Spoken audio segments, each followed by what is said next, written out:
Dear students, business studies में हम second chapter कर रहे हैं। सेकंड चैप्टर का नाम है forms of business. Forms of business, और इसमें हम सोल प्रोप्राइटरशिप, पार्टनरशिप कर चुके हैं। हमें याद है कि there are 5 forms of business. हम फर्स्ट कर चुके हैं सोल प्रोप्राइटरशिप, सेकंड पार्टनरशिप, और थर्ड पे आ चुके हैं आज हम हिंदू अनडिवाइडेड फैमिली बिजनेस। तो आज इसको देखते हैं बेटा। देखो, मैं इसको HUF भी बोल सकता हूँ शॉर्ट में। हिंदू अनडिवाइडेड फैमिली को हम HUF भी बोल सकते हैं। देखो ये क्या होता है। देखो, सबसे पहले एक बात याद रख लेना, जो HUF बिजनेस है केवल इंडिया में होता है और कहीं नहीं होता। आपने देखा होगा आपके घर में जो बड़ा मेंबर है उसकी चलती है सबसे ज़्यादा, ये वही बिजनेस है। मान लो आपकी बहुत बड़ी सी एक शॉप है, दुकान है, उसमें जो सबसे बड़ा मेंबर आपके घर में वो बैठा रहता है, उसकी ज़्यादा चलती है, और जो बाकी सारे मेंबर्स हैं उनकी भी चलती है पर उनकी कम चलती है। मेन जो डिसीज़न लेना है, जो मेन मेंबर है, सबसे बड़ा मेंबर है, उसका डिसीज़न होता है लास्ट में। या फिर आप मान लो एग्रीकल्चर सेक्टर से जुड़े हो, आप खेती कर रहे हो, खेती में भी देख लेना आपके जो दादाजी होते हैं ना, उसकी सबसे ज़्यादा चलेगी, उसका कंट्रोल होता है। ये वही बिजनेस है Hindu undivided family business. Means सारे मेंबर्स इकट्ठे रह रहे हैं और कोई बिजनेस कर रहे हैं, वो हिंदू अनडिवाइडेड फैमिली बिजनेस में इंक्लूड होगा। ठीक है, देखो एक बार पढ़ते हैं, और कुछ मैंने वर्ड्स अंडरलाइन किए हैं, उनको हम ध्यान से समझेंगे, ये बहुत इंपॉर्टेंट है। देखो एक बार, family business owned and carried on by family members and controlled by eldest member. पहले यहाँ तक देखो, फैमिली का बिजनेस जिसके मालिक, ओन्ड मीन्स मालिक, एंड कैरीड, जो मालिक भी वही है और उसको बिजनेस को करने वाले भी वही मेंबर्स हैं। कौन? फैमिली वाले। मीन्स जिसके मालिक भी और बिजनेस को करने वाले भी फैमिली मेंबर्स हैं, वो हिंदू अनडिवाइडेड फैमिली बिजनेस होता है। मेन कंट्रोल इस पे सबसे बड़े मेंबर को होता है, ये बात मैंने पहले भी बताई थी। अगली लाइन ये लिखी हुई है, and controlled by the eldest member of the family known as karta. जो सबसे एल्डेस्ट मेंबर होता है, जो सबसे बड़ा मेंबर होता है, उसको हम कर्ता बोलते हैं। कर्ता, ये वर्ड याद रख लेना। एल्डेस्ट मेंबर, जो मेन मेंबर होता है हिंदू अनडिवाइडेड फैमिली में, उसको कर्ता बोलते हैं। ठीक है, आगे देखो। अब मैंने वीडियो की स्टार्टिंग में एक बात बताई थी कि इस टाइप का बिजनेस केवल इंडिया में मिलता है। देखो ये लाइन लिखी भी हुई है, this type of business found in India only.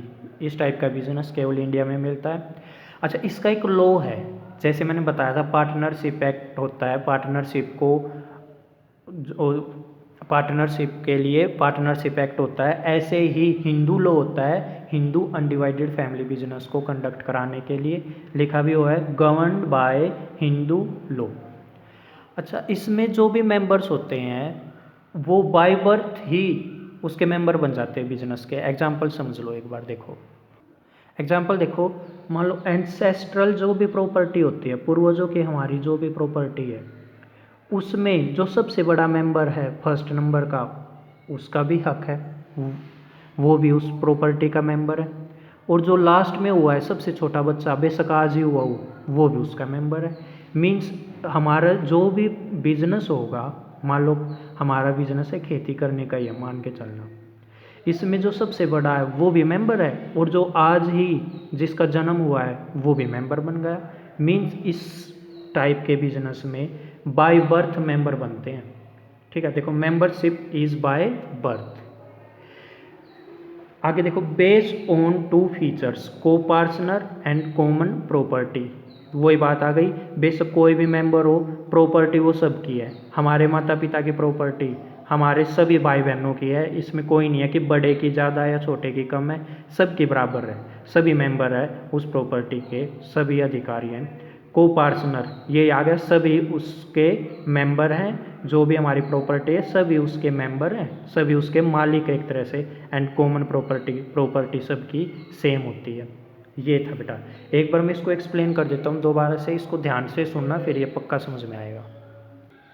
Form of business का नाम है हिंदू अनडिवाइडेड फैमिली बिजनेस, जिसको हम शॉर्ट में HUF बोल देते हैं। इसमें जो एल्डेस्ट मेंबर होता है उसको कर्ता बोलते हैं, मेन काम कर्ता ही करता है। और या फिर इसको मेंबर्स भी बिजनेस में पार्टिसिपेट कर सकते हैं, बट जो मेन डिसीजन लेना होगा वो कर्ता को ही लेना होगा। ये बिजनेस, इस बिजनेस के मालिक और इसको करने वाले मेंबर होते हैं, ठीक है। ये इस टाइप का बिजनेस केवल इंडिया में देखने को मिलेगा आपको। इस टाइप के बिजनेस में मेंबर्स बाय बर्थ बन जाते हैं, सेम प्रॉपर्टी के वो मालिक भी होते हैं और सेम प्रॉपर्टी के लिए वो काम भी करते हैं। ये हिंदू अनडिवाइडेड फैमिली बिजनेस होता है। अब इसके फीचर्स करेंगे। फीचर्स में देखो सबसे पहले क्या लिखा हुआ है, फॉर्मेशन। फॉर्मेशन कैसे होगी किसी भी बिजनेस की, देखो इसमें को बनाने के लिए, HUF बनाने के लिए आपके पास मिनिमम 2 मेंबर्स होने चाहिए। मीन्स मिनिमम 2 मेंबर हो और कोई हमारी प्रॉपर्टी हो, पूर्वजों की एंसेस्ट्रल प्रॉपर्टी हो। इसमें रजिस्ट्रेशन की कोई नीड नहीं होती, नो नीड ऑफ रजिस्ट्रेशन। तो देखो इसको फॉर्मेशन कैसे कर सकते हैं हम भी। ये HUF बिजनेस कैसे होगा, मिनिमम 2 मेंबर्स हो, एंसेस्ट्रल प्रॉपर्टी हो, पूर्वजों की कोई प्रॉपर्टी हो, और इसको रजिस्ट्रेशन की कोई नीड नहीं होती। लाइबिलिटी देखो बेटा, ये मेन पॉइंट है, मोस्ट इंपॉर्टेंट पॉइंट यही है इसमें। देखो लाइबिलिटी, जो सबसे बड़ा मेंबर है जिसको हम कर्ता बोलते हैं उसकी लाइबिलिटी अनलिमिटेड होती है, और जो अदर मेंबर्स हैं उनकी लाइबिलिटी लिमिटेड होती है। कैसे क्यों होती है, देखो मेन सारे डिसीजन कौन लेगा, एल्डेस्ट मेंबर जिसको हम कर्ता बोलते हैं वो लेगा। अब जब सारे डिसीजन कर्ता लेगा तो उसकी लाइबिलिटी भी तो सबसे ज़्यादा होनी चाहिए ना, तो उसकी लाइबिलिटी अनलिमिटेड। आप बोलोगे सर अनलिमिटेड और लिमिटेड लाइबिलिटी में क्या डिफरेंस है, वो समझ लो। अगर हमारे बिजनेस को लॉस हो जाए तो जो ये करता है इसको अपनी प्राइवेट एसेट्स, मीन्स अपनी उसकी जो पर्सनल एसेट है, बिजनेस से अलग उसने जो पर्सनल एसेट बनाई ना वो भी बेचनी पड़ जाएंगी उस बिजनेस का लॉस पूरा करने के लिए, ठीक है। पर जो अदर मेंबर्स हैं उनको अपनी पर्सनल एसेट बेचने की नीड नहीं है अगर लॉस हो जाए। तो मेन डिफरेंस यही है, लाइबिलिटी कर्ता की अनलिमिटेड, मीन्स अगर लॉस हुआ तो उसको अपनी पर्सनल एसेट्स भी बेचनी पड़ेंगी, और जो लाइबिलिटी अदर मेंबर्स की वो लिमिटेड है, उनको अपनी पर्सनल एसेट बेचने की नीड नहीं है अगर कंपनी को बिजनेस को लॉस हो जाए। कंट्रोल, मेन कंट्रोल मैं पहले बता चुका हूँ कर्ता का होता है, और कर्ता कौन होता है, जो एल्डेस्ट मेंबर, सबसे बड़ा मेंबर जो होता है बिजनेस में वो कर्ता होता है। नेक्स्ट देखते हैं, देखो नेक्स्ट फीचर है कंटिन्यूटी। इसका मीनिंग क्या है देखना। कंटिन्यूटी मीन्स बिजनेस चलता रहेगा या बंद भी हो सकता है। देखो मान लो कर्ता की डेथ हो जाए, क्या बिजनेस बंद हो जाएगा, नहीं ऐसा नहीं है। अगर कर्ता की डेथ हो जाए तो दूसरे नंबर पे जो सबसे बड़ा मेंबर है वो कर्ता बन जाएगा, ठीक है। देखने एक बार continuity, after the death of karta eldest member will become karta. Karta की नीड थी, कर्ता की डेथ हुई थी, जो सबसे दूसरे नंबर का बड़ा मेंबर है वो कर्ता बन जाएगा और बिजनेस कंटिन्यूटी में रहेगा। नेक्स्ट है माइनर मेंबरशिप। माइनर कौन होता है, जो अभी 18 साल का नहीं हुआ है मेंबर, वो माइनर मेंबर है। हमने ये बात पहले ही पढ़ ली थी, बाय बर्थ यहाँ तो मेंबर बनते हैं। पार्टनरशिप सोल प्रोप्राइटरशिप में ऐसा नहीं होता, पर यहाँ पर HUF में, हिंदू अनडिवाइडेड फैमिली बिजनेस में माइनर मेंबर बन सकते हैं, क्योंकि यहाँ पर बाय बर्थ मेंबर बन जाते हैं, as membership is by birth. ये इसके फीचर्स थे।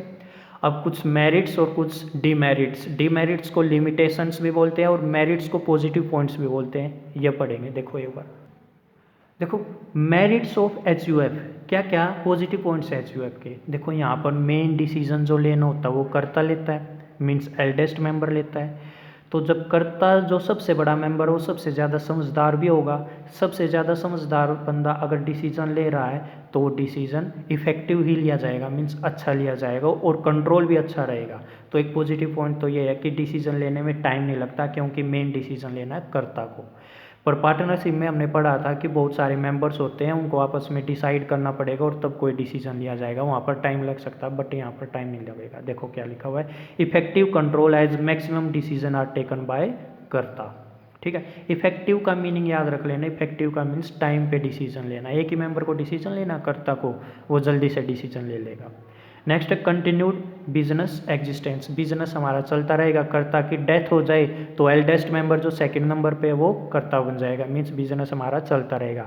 लिमिटेड लाइबिलिटी ऑफ मेंबर्स, कर्ता की लाइबिलिटी तो अनलिमिटेड होती है, बट हमने पढ़ा था अदर मेंबर्स जो होते हैं उनकी लाइबिलिटी लिमिटेड होती है। मीन्स उनको अपनी पर्सनल एसेट बेचने की नीड नहीं पड़ेगी अगर बिजनेस में लॉस हो जाएगा, बट जो कर्ता है उसको अपनी पर्सनल एसेट भी बेचनी पड़ जाएंगी अगर बिजनेस को लॉस हो गया। नेक्स्ट पॉइंट है इंक्रीज लॉयल्टी एंड कोऑपरेशन। ये देखो, ये बहुत अच्छा पॉइंट है। देखो, हमारी फैमिली का बिजनेस है तो हमें वफादार अपने आप बाई चांस हो ही जाएंगे।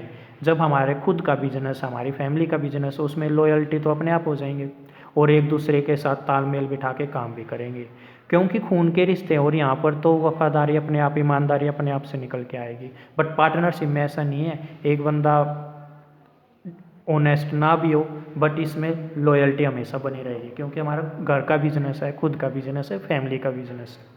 ये इसके पॉजिटिव पॉइंट्स हैं। अब लिमिटेशंस, नेगेटिव पॉइंट्स पढ़ते हैं इसके। देखो, नेगेटिव पॉइंट्स या लिमिटेशंस एक ही बात है। देखो, इसमें क्या है, लिमिटेड रिसोर्सेज। लिमिटेड रिसोर्सेज कैसे? देखो, प्रॉपर्टी जो होती है इसमें, मीन्स जो भी पैसा लगा होता है या जो भी प्रॉपर्टी लगी होती है वो केवल एंसेस्ट्रल प्रॉपर्टी लगी होती है, पूर्वजों की लगी होती है, और प्रॉपर्टी नहीं होती इसमें इसलिए मैं बोल सकता हूँ कि लिमिटेड रिसोर्सेज होते हैं। देखो, limited resources as only ancestral properties there. Ancestral का मीन्स पूर्वजों की प्रॉपर्टी होती है, अपनी खुद की प्रॉपर्टी नहीं होती है। ठीक है। नेक्स्ट है अनलिमिटेड लाइबिलिटी ऑफ कर्ता। ये पॉइंट देखो मैंने पहले डिस्कस किया था, कर्ता की लाइबिलिटी अनलिमिटेड होती है, उसको अपनी पर्सनल एसेट भी बेचनी पड़ जाएंगे अगर कंपनी को लॉस हुआ है। ये अनलिमिटेड लाइबिलिटी ऑफ कर्ता, तो कर्ता के लिए तो नेगेटिव पॉइंट हो गया ना ये। आगे देखो, डोमिनेंस ऑफ कर्ता। अदर मेंबर्स को हमेशा ये बात चुभती रहेगी कि यार सारे डिसीजन तो कर्ता लेता, हमारी तो कुछ चलती नहीं। क्यों? क्योंकि उसकी डोमिनेंस होती है। डोमिनेंस मीन्स ज़्यादा डिसीजन कर्ता लेता है। ये नेगेटिव पॉइंट्स है। अदर मेंबर्स के पॉइंट ऑफ व्यू से सोचे ना तो ये नेगेटिव पॉइंट्स है, क्योंकि सारे डिसीजन करता ही लेता है। Next, limited managerial skill. ये देखो क्या है, अगर मान लो जो करता है, जो एल्डेस्ट मेंबर है, वो ज़्यादा पढ़ा लिखा नहीं है, उसके अंदर ज़्यादा स्किल नहीं है और वो ही डिसीजन ले रहा है, तो स्किल अच्छी नहीं हुई ना, मैनेजरियल स्किल की कमी आ गई ना, तो ये पॉइंट नेगेटिव में आ गया, लिमिटेड मैनेजरियल स्किल्स। एक ही बंदे को डिसीजन लेना होता है, एक बंदा कितना समझदार हो सकता है? अगर सारे बंदे बात करके आपस में डिसीजन ले तो ज़्यादा अच्छा रहेगा, बट अगर एक ही बंदे को डिसीजन लेने हो सकता है वो ज़्यादा समझदार होना ना हो, उसके अंदर ज़्यादा स्किल ना हो, तो लिमिटेड मैनेजरियल स्किल्स यहाँ पर पॉइंट फिट बैठता है। ठीक है। ये बेटा HUF पूरा कंप्लीट हो चुका है। इसके 2 पार्ट्स हो रहा है, वैसे NCERT में वो अब नहीं है पर हम उसको कर लेंगे। ठीक है, देखो चलो।